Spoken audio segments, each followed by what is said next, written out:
Bienvenue sur Africa 24 dans cette nouvelle édition du 12-15 au sommaire de l'actualité. Le président malien Ibrahim Boubacar Keïta promet de rétablir la sécurité et la justice suite à l'attaque du village Peul d'Ogossagou. Le chef de l'État a également pris des sanctions, notamment la dissolution de la milice Dogon.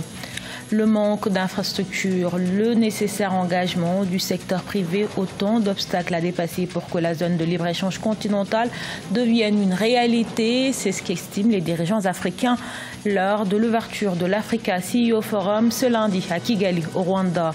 Et puis en Algérie, la mobilisation continue malgré le renoncement du président Abdelaziz Bouteflika à briguer un 5e mandat, avec toujours de la détermination dans les rangs des manifestants et de plus en plus d'humour et de créativité, vous le verrez. Mais tout d'abord, en Centrafrique, 3 chefs rebelles ont été nommés conseillers militaires à la primature. Il s'agit du chef de l'unité pour la paix en Centrafrique, Ali Darassa, Mahamat Al-Katim, le chef du mouvement du MPC, et Bissidi Suleiman, chef du groupe armé 3R. Ils seront chargés auprès du Premier ministre Firmin Grebada de la mise en place des unités spéciales mixtes prévues par le dernier accord de paix de Khartoum signé le 6 février dernier à Bangui. Ces unités seront composées de membres des forces armées centrafricaines et des groupes armés qui contrôlent 80% du territoire afin d'en assurer la sécurité. Au Mali, le bilan de l'attaque contre un village Peul du centre du pays est revu à la hausse. On estime désormais à 160 le nombre de personnes tuées. Face à cette tuerie, le gouvernement met fin à une milice de chasseurs Dogon et limoge des chefs militaires. Reportage de notre correspondant Mokhtar Bari. Le massacre perpétré dans le village d'Ogossagou a touché plus d'un au Mali. Le gouvernement a aussitôt dépêché une équipe ministérielle et tenu un conseil extraordinaire dimanche 24 mars 2019. Les ministres ont condamné cette barbarie et décidé du limogeage du chef d'état-major général des armées, celui de l'armée des terres, l'armée de l'air, ainsi que de la dissolution de la milice Dan Amassagou. Cela nous réconforte un peu, mais ce que nous voulons, c'est de sentir cela sur le terrain, c'est-à-dire que l'État applique vraiment ses décisions. Si l'État aujourd'hui prend encore des décisions en annulant le récépissé de Dana Amassagou, cela veut dire que l'État reconnaît vraiment que ce sont ces gens-là qui sont les auteurs de ces crimes. Ce n'est pas la première fois que le gouvernement prend la décision de désarmer les milices au centre du pays. L'idylle de Wankoro, une commune rurale voisine du village d'Ogossagou, espère cette fois que le gouvernement sera intransigeant. Aujourd'hui, nous sommes très inquiets dans nos zones. Nos parents sont en train de déguerpir, tout le monde est en train de partir. Les esprits ne sont pas donc tranquilles.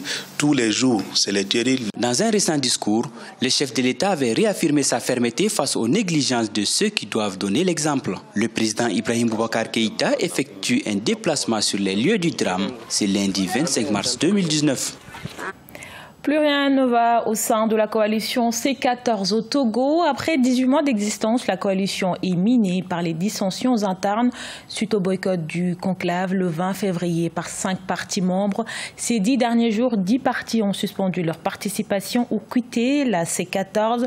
Déficit de confiance, problème de ligne politique, manque de transparence seraient à l'origine de ces départs. Un coup dur pour la coalition d'opposition qui avait vu le jour à la faveur des manifestations massive demandant le départ du président Faure Gnassingbe en août 2017.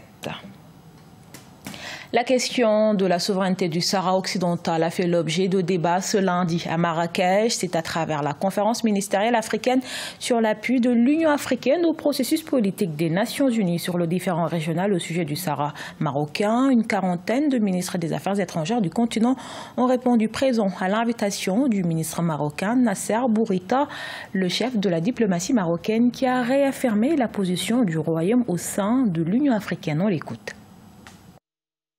Dans le discours qui a marqué le retour du Royaume du Maroc au sein de la famille institutionnelle africaine, Sa Majesté le Roi, Mohamed VI, a établi la feuille de route du Royaume du Maroc au sein de l'Union africaine. Et je cite, « Loin de nous, avait dit Sa Majesté le Roi, loin de nous l'idée de susciter un débat stérile. Nous ne voulons nullement diviser, comme certains voudraient l'insinuer. Vous le constaterez, dès que le Royaume siégera de manière effective et qu'il pourra apporter sa contribution à l'agenda des activités, son action concourra au contraire à fédérer et à aller de l'avant. Fin de la citation du discours royal. La conférence d'aujourd'hui est l'exacte illustration de cette vision royale, en ce qu'elle entend précisément fédérer et aller de l'avant. Cet esprit de rassemblement n'est pas une posture de circonstance, mais une position de constance. Il découle de l'essence même de la politique africaine du Royaume du Maroc, qui repose sur les principes de responsabilité, de solidarité et de clarté. Cette orientation pousse aujourd'hui le Maroc à s'opposer à tout débat stérile, exploitant la question du Sahara, et à condamner les manipulations politiques et surenchères inutiles. C'est cela le message fort que porte chacune et chacun d'entre nous, et nous tous ici réunis aujourd'hui. La 7e édition de l'Africa CEO Forum s'est ouverte ce lundi 25 mars à Kigali, au Rwanda. Des chefs d'entreprise, mais aussi des chefs d'État et de gouvernement sont présents à la plus grande rencontre internationale du secteur privé africain. Ils réfléchissent à la mise en œuvre de la zone de libre-échange continentale, la ZLEC, créée il y a un an et dont la mise en œuvre pourrait débuter prochainement. Les précisions à Kigali de notre correspondant Fratanda Kiaisanga. Ils sont plus de 1500 personnalités du monde des affaires, des décideurs politiques et des partenaires de développement rassemblés à Kigali pour l'Africa CEO Forum qui s'est ouvert ce 25 mars 2019. Pendant 2 jours, ces experts vont discuter du rôle du secteur privé dans l'intégration économique de l'Afrique, laquelle ne serait pas réalisable sans la mise en œuvre de l'accord sur la zone de libre-échange continentale, selon le président rwandais Paul Kagame. 1 year ago, in this very room, il y a un an, 44 pays ont adhéré à la zone de libre-échange continentale africaine et d'autres l'ont fait depuis. De manière tout aussi importante, le protocole sur la libre circulation des personnes a été également adopté. La zone de libre-échange continentale est sur le point d'entrer en vigueur. Il ne nous reste qu'une seule ratification. Cependant, comme nous le savons, c'est là que commence le vrai travail. Lors de ce forum, une trentaine d'entreprises présenteront des projets d'investissement dont la valeur est estimée à 700 millions de dollars dans les secteurs de croissance prometteurs comme la technologie de l'information, l'agroalimentaire et l'énergie. Depuis que nous avons lancé ce forum, nous avons connecté plus de 5000 dirigeants d'entreprises à travers le continent depuis 2012 et aujourd'hui nous sommes ici avec une plus grande ambition, celle de donner aux acteurs du secteur privé les moyens de devenir de vrais ambassadeurs de l'intégration économique africaine et faire en sorte que l'accord de la zone de libre-échange continentale devienne une réalité. Quelques chefs d'État prennent part à ce forum, notamment le président Faure Gnassingbé du Togo et Félix Tshisekedi de la République démocratique du Congo. Une quarantaine de sessions et de panels de discussion sont prévus sous différents thèmes, entre autres le rôle de la femme dans les prises de décision sur le continent. Rassemblés depuis plus de 4 semaines dans le but de mettre fin au régime du président sortant Abdelaziz Bouteflika, les participants aux manifestations, surtout les jeunes, emploient l'humour dans leurs pancartes, slogans et chants pour montrer leur créativité de jeunes, mais également leur colère, leur génie à un régime qui apparaît vieux et rigide et qui manque d'imagination. Corinne Kamdem. L'Algérie est électrisée par des manifestations massives ces dernières semaines. Manifestations contre le maintien au pouvoir du président Abdelaziz Bouteflika. Les journaux du monde entier sont unanimes. La Fronde populaire algérienne s'est démarquée par son pacifisme et son civisme, mais surtout par son humour. En effet, la satire des banderoles réalisées par les jeunes Algériens ont captivé l'attention et même suscité des vocations chez certains. Exactement, c'est une manière pacifique, on s'exprime par rapport avec ces affiches. Donc on prend des pancartes avec les moyens de bord, et ça coûte pas cher aussi. Donc on se prépare. Ces manifestations ont notamment révélé l'intérêt des jeunes Algériens pour la politique et leur volonté d'être impliqués dans l'histoire de leur pays.